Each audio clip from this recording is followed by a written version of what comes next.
Okay, today we're talking about lighting, specifically the key light in your documentary interview. When filming small budget documentaries, you often will have limited lighting available. So being able to light with one fixture is one of the most valuable lessons you can learn. I'm also going to share one of the biggest mistakes you can make in your approach to lighting by the end of this video, because nailing your key light will not only make your interview look professional, but also can affect the mood of your documentary. So today we're answering the question, how do you light a documentary interview?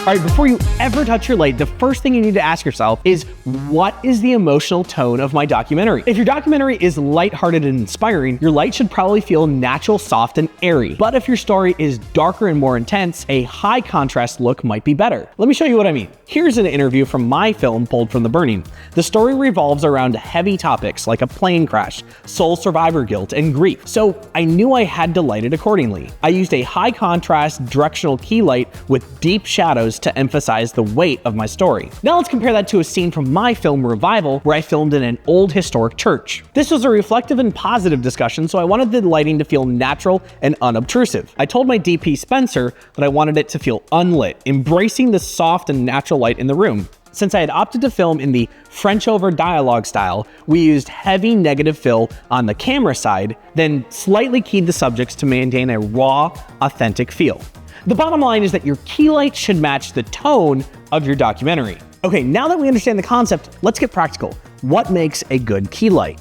As a general rule, you'll need to make your key light a large, soft diffuse source. For this setup, I'm using my Intelitech Mega 8 double diffused through a pop-up reflector, and I'm motivating that light from the windows outside.